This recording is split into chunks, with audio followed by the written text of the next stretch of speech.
साथियों नमस्कार।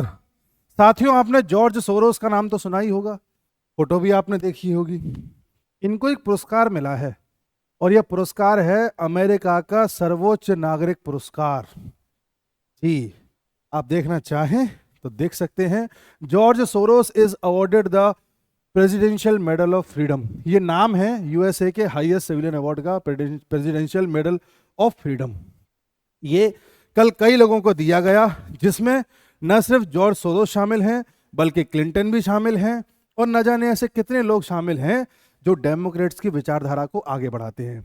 आप कहेंगे इसमें जॉर्ज सोरोस तो दिखाई नहीं दे रहे, उनके बेटे को दिया गया था उनके बिहाफ पर। जॉर्ज सोरोस की उम्र ज़्यादा है, आने जाने में दिक्कत आती है, इसलिए। अब आप उस घटनाक्रम को समझ गए होंगे जो हम लंबे समय से इस चैनल पे आपसे डिस्कस कर रहे थे कि भाई इंटरनेशनली एक नेक्सस काम करता है जिसे डीप स्टेट्स बोला जाता है, और इन सब का काम ये है कि अपने टाइप की गवर्नमेंट हर जगह बनवाना, जिसमें डेमोक्रेट शामिल है, जिसमें ये क्लिंटन शामिल है।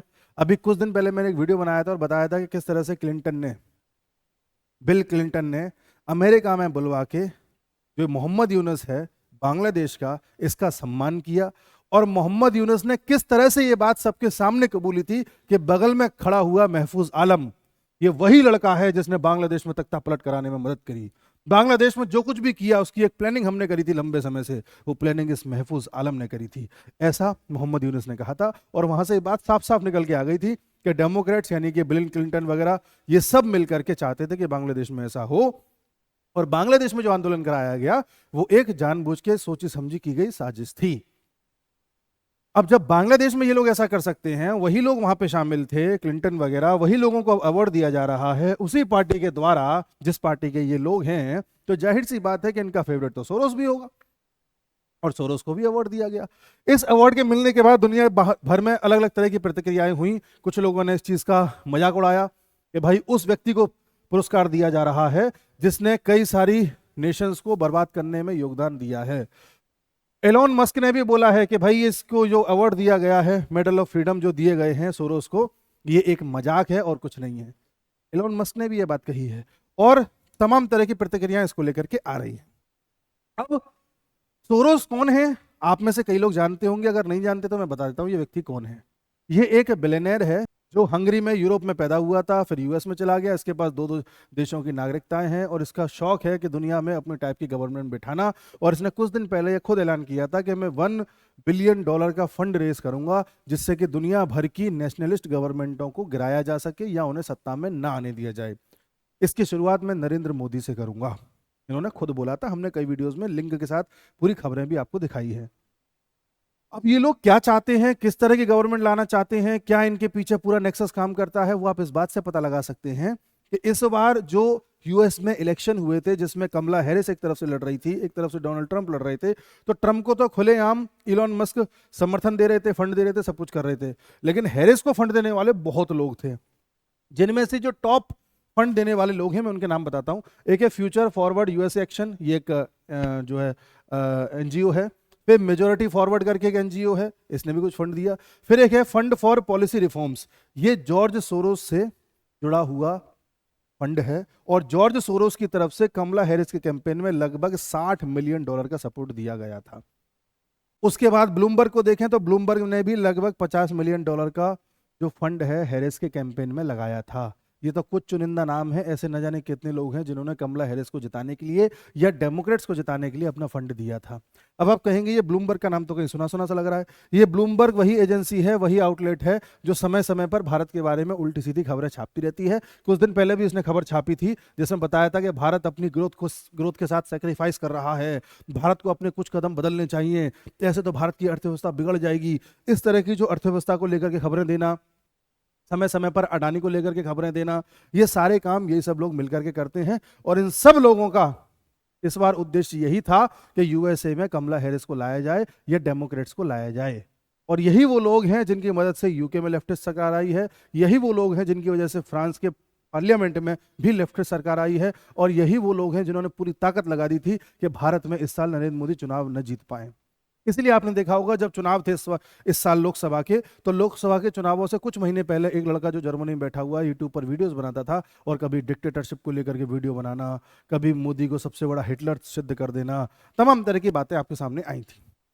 किसान आंदोलन के नाम पर बार बार चीजें करवाना, कभी मणिपुर के मुद्दे को जानबूझ करके उछलवा देना, जबकि इस मणिपुर में बाहर का किस तरह से हाथ है, मैंने भी इस वीडियो में इस चैनल पर बताया हुआ है। एक लाइव किया था मैंने वीडियो, जिसको आपने सबसे ज्यादा देखा है, सबसे ज्यादा पसंद किया है। उसमें आप देख सकते हैं, मैंने पूरा नेक्सस बताया था कि मणिपुर में ये लोग कर क्या रहे हैं। समय समय पर आप देखते हैं खालिस्तान के मुद्दे को उठा दिया जाता है। यूएसए किस तरह से पन्नू को बचाने में लगा हुआ है, हम सबके सामने है। कनाडा किस तरह से खालिस्तान की मांग करने वाले लोगों को बचाने में लगा हुआ है, हम सबके सामने है। जब ये सारी चीजें हमारे सामने आ रही हैं और उन लोगों को यूएस अवार्ड दे रहा है, बिल्कुल सर्वोच्च नागरिक पुरस्कार से अवार्ड कर रहा है, तो इसका मतलब ये है कि भाई साफ साफ ये खेल चल रहा है। और विडंबना ये है कि हमारे देश में अगर हम इसकी चर्चा भी कर दें तो हमको या तो बीजेपी वाला कह दिया जाता है, या हमें पता नहीं किसी और संगठन से जोड़ दिया जाता है। भाई हम अपने देश की बात कर रहे हैं, हम नहीं चाहेंगे कि कोई बाहर का आदमी हमारे देश में आके इंटरफेरेंस करे किसी भी तरीके का। हमारे देश की सरकार है, हम चुन लेंगे जिसको भी चुनना है, हमें लीडर जिसको चुनना है हम चुन लेंगे, हमें मुद्दा उठाना है उठा लेंगे। आप बार बार जाकर के कभी किसानों को उत्तेजित करते हो, कभी छात्रों को उत्तेजित करते हो, कभी जो है आप खालिस्तानियों को उत्तेजित करते हो, कभी लद्दाख में कुछ कराते हो, कभी मणिपुर में कुछ कराते हो। मतलब आपने हर संभव प्रयास कर लिया कि कैसे भी करके इस भारत की जनता सड़कों पर आ जाए। ये नहीं चलेगा जी। अच्छा, वो तो गनीमत है कि किसान आंदोलन के नाम पर ये जितनी भी नौटंकियां हुई हैं, इसमें मोदी सरकार ने अभी तक कोई भी किसानों के विरुद्ध फैसला नहीं लिया। सपोज कीजिए किसी भी जगह लाठीचार्ज हो जाता या पुलिस कदम उठा लेती, तो ये लोग इस चीज को इतना बार बार पब्लिसाइज करते कि लोगों में एक नेगेटिव सेंटीमेंट बन जाता मोदी को लेकर के, और हो सकता है कुछ लोग भड़क करके सड़कों पर भी आ जाते। और वही हो जाता जो बांग्लादेश में हुआ है। कभी संविधान बदल देने के नाम पर ये लोग चलाते हैं। अब आप गौर करिए, जब इंडिया में इलेक्शन हुए थे तो आप क्या सुन रहे थे बार बार कि ये आएंगे तो संविधान बदल देंगे, ये आएंगे तो आरक्षण खत्म कर देंगे। और सेम डायलॉग यूएसए में यूज किए गए कमला हैरिस के कैंपेन में। कमला हैरिस ने खुद बोला कि ट्रंप आ गए तो संविधान बदल जाएगा, ट्रंप आ गए तो आपके राइट छीन लिए जाएंगे, एक प्रोजेक्ट 25 ट्रंप लेकर के आएंगे जिसके तहत सारे नियम कायदे कानून बदल दिए जाएंगे, इसलिए ट्रंप को मत आने दो, ट्रंप एक डिक्टेटर हैं। और सेम डिक्टेटर वर्ड यूज किया गया था शेख हसीना के लिए बांग्लादेश में, उनको भी डिक्टेटर बताया गया था। और उसके समर्थन में भारत में कई सारे यूट्यूबर्स वीडियोस बना रहे थे, समर्थन में इस समर्थन में कि हाँ शेख हसीना डिक्टेटर हैं। तो इनका जो पूरा सिस्टम चलता है, ये चलता है एक नेक्सस है जिसमें कुछ पैसा लगाया जाता है, एक रिपोर्ट प्रकाशित करवाई जाती है कहीं से, ब्लूमबर्ग ने रिपोर्ट दे दी, कभी हिंडनबर्ग ने दे दी, कभी किसी ने दे दी। और हमारे भारत में तो लोग ऐसे हैं कि अगर विदेशी पत्र का अगर कोई खबर दे दे तो हम उसे बड़ा सीरियसली ले लेते हैं। और यस मैगजीन ने ऐसा बोला है तो हाँ अडानी ने कुछ किया होगा। हमें अपने अडानी पर अंबानी पर भरोसा नहीं है, लेकिन हमें इस सोरोस पर, इसकी एजेंसी पर, इन लोगों पर बड़ा भरोसा है। इस देश के लोगों को अपने पूंजीपतियों पर भरोसा नहीं है, लेकिन इस देश के लोगों को विदेशी मार्क जकरबर्ग पर बड़ा भरोसा है। वो बड़ा आइकन है लोगों का, एलोन मस्क बड़ा आइकन है लोगों का, बिल गेट्स बड़ा आइकन है। लेकिन हम विलन कैसे मानते हैं? अडानी को और अंबानी को। यही इन लोगों का कार्यक्रम था। इस देश में अगर लोग कैपिटलिज्म को प्रेम करने लग जाएंगे, या इस देश के पूंजीवादी लोगों को प्रेम करने लग जाएंगे, या इस देश के लोग अडानी अंबानी टाटा जैसे लोगों को आदर्श मानने लग जाएंगे, तो फिर सब लोग अपना बिजनेस खोलने लग जाएंगे। और अगर सब बिजनेस खोलने लग जाएंगे तो अमेरिका के बिजनेस को कौन पूछेगा? इसलिए ये पूरा नैरेटिव सेट किया जाता है। आप लोग कहेंगे टाटा को तो बड़ी इज्जत करते हैं हम। आप टाटा को इज्जत करते हो एक इंसान के तौर पर। दूसरी बात, इन लोगों ने कई सारे पत्रकारों को खरीद रखा है जो इनके नैरेटिव को आगे चलाते हैं। इन लोगों ने कई सारे यूट्यूबर्स को खरीद रखा है जिनको पैसा दिया जाता है, जिनको कंटेंट दिया जाता है, वो यूट्यूबर बोल देते हैं, उनके कंटेंट को फिर चलवाया जाता है जानबूझ करके, उन पर व्यूज़ बढ़वाए जाते हैं और उनको ज़्यादा से ज़्यादा लोगों में पहुँचाने की जो पूरी सिस्टम है ये लोग करते हैं। वरना ऐसा क्यों है कि जर्मनी में बैठा हुआ जो यूट्यूबर है उसका वीडियो हाल आपने देखा होगा मिलियंस में पहुंच जाता है, लेकिन कभी ट्रेंड नहीं करता इंडिया में। भाई ऐसा वीडियो तो ट्रेंड करना चाहिए, लिखा आना चाहिए ट्रेंडिंग ऑन 1, क्योंकि ये सब बढ़वाए जाते हैं। अब इतना पैसा किसी और के पास तो है नहीं देने के लिए। कई लोग कहते हैं कि साहब बीजेपी क्यों नहीं देती, या बीजेपी दे रही है पैसा। अगर भाई किसी को पैसा मिल रहा होता तो हम भी वैसे ही यूट्यूबर हो गए होते जैसे ये लोग हैं। बड़ी एडिटिंग के साथ इनकी चीज़ें आती है ना, वो सब उसमें बहुत पैसा लगता है, हमारे पास नहीं उतना पैसा। तो ये आपको समझने की आवश्यकता है कि अगर आप कोई ये सारी चीज़ें कर रहा है तो उसका पर्पज़ क्या है। अब मैं इस व्यक्ति का एक चीज़ और बताता हूँ आपको। क्या बीजेपी ने कुछ दिन पहले क्लेम किया था कि ओसीसीआरपी का लेना देना जॉर्ज सोरोस से है, क्योंकि एक खबर छपी थी मीडिया हाउस के जरिए और उसमें इनका पूरा का पूरा जो काला चिट्ठा है खुलकर के सामने आया था। वो क्या था, एक मीडिया हाउस है, उसका नाम है मीडिया पार्ट। उसने ये बताया था कि जो ओसीसीआरपी नाम का जो ये संगठन है, ओसीसीआरपी क्या है कि कई सारे पत्रकारों का एक संगठन है इंटरनेशनल लेवल पर। ये संगठन ये कहता है कि हम किसी देश से जुड़े हुए नहीं है, हमारा काम है निष्पक्ष पत्रकारिता करना और चीज़ों को खोज करके लाना, ऐसे ऐसे राज खोज करके लाना जो किसी को पता ना हो। इन्वेस्टिगेटिंग पत्रकारिता करते हैं ये लोग, इनका ऐसा कहना है। और इनका कहना है कि हम किसी से फंड नहीं लेते, हमको जो चंदा मिल जाता है उसी से काम चलाते हैं, हमारा किसी से कोई एसोसिएशन नहीं है, किसी देश से हमारा लेना देना नहीं है, ऐसा ये कहते हैं। समय समय पर ये भारत के संबंध में कोई ना कोई खबरें ऐसी छापते थे। इन्होंने खबर छापी, उस खबर को राहुल गांधी लेकर के पार्लियामेंट में उड़ाते थे, उसकी वजह से पार्लियामेंट नहीं चलने देते थे, और उस खबर को लेकर के देश में माहौल बनाया जाता था कि कैसे भी मोदी के विरुद्ध एक माहौल बनाया जाए। ये मैं नहीं कह रहा, आपके सामने खुद दिखा दूंगा।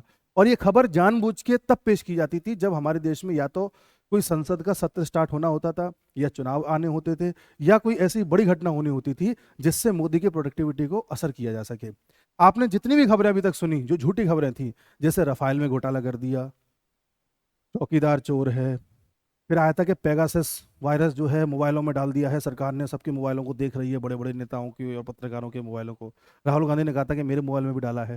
फिर सुप्रीम कोर्ट ने कहा कि अगर ऐसा वायरस आपके मोबाइल में है तो मोबाइल दो, अभी हम जांच करते हैं, अगर ऐसा गलत हुआ तो हम सरकार को डांटेंगे या जो भी करेंगे। राहुल गांधी ने अपना फ़ोन ही नहीं दिया।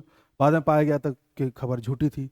ऐसे किसान आंदोलन को लेकर के खबरें फैलाना, मणिपुर हिंसा पर आपने देखा होगा एक वीडियो आया था, वो वीडियो बहुत पुराना वीडियो था, उसको इस ऐसे टाइम पर रिलीज किया था इस ओसीसीआरपी ने जिस समय संसद का सत्र स्टार्ट होना था।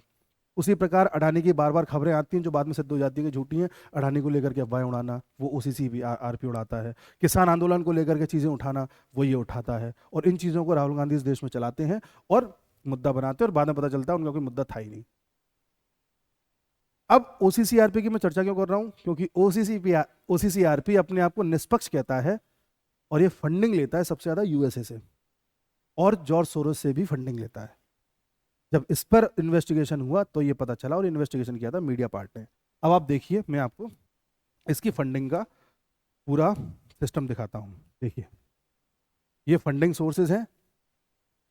इन्होंने लगभग $3,46,000 का फंड लिया है यूनाइटेड नेशन डेमोक्रेसी फंड से। According to Mediapart, OCCRP has received at least $47 million from US government, $14 million from European countries, और 1.1 million from the European Union since its inception. और ये भी पाया गया है कि ये जो OCCRP है, ये जॉर्ज सोरोस के एनजीओ से भी पैसा लेता है, जिस एनजीओ का नाम है ओपन सोसाइटी फाउंडेशन। ये पाया गया है कि इसको लगभग $8 लाख का जो अमाउंट है वो जॉर्ज सोरोस की तरफ से गया है। अब देख लीजिए, जॉर्ज सोरोस पैसा दे रहा है, OCCRP जो मीडिया हाउस है वो मीडिया से खबरें दे रहा है, उस खबर को लेकर के राहुल गांधी हंगामा कर रहे हैं, हमारा देश के कुछ लोग उसकी बातों में आ रहे हैं, उस बात को और रिपीट करने के लिए कुछ यूट्यूबर लगातार वीडियोस बना रहे हैं, उनको पुश किया जा रहा है। कुछ लोगों को भारत में रखा गया है जो यहाँ पर आंदोलन को चालू करते हैं, उनको जबरदस्ती चलाया जा रहा है, कैसे भी करके वो हो जाए जो ये लोग चाहते हैं। अब मैं आपको एक चीज और दिखाता हूं। देखिए, ये हैं रवीश कुमार। इन्होंने समय समय पर ऐसे वीडियो बनाए हैं जिसमें जॉर्ज सोरोस का पक्ष लेते दिख रहे हैं। मैंने खुद वो वीडियोस देखे हैं। आप में से अगर किसी के पास ऐसा कोई सॉफ्टवेयर हो, कोई ऐसी व्यवस्था हो जिससे आप डिलीटेड यूट्यूब वीडियोस को दोबारा रिकवर कर सकें, तो आप इन दोनों के, इस लाला के भी और रवीश कुमार के भी डिलीटेड वीडियोस को रिकवर करके देखना।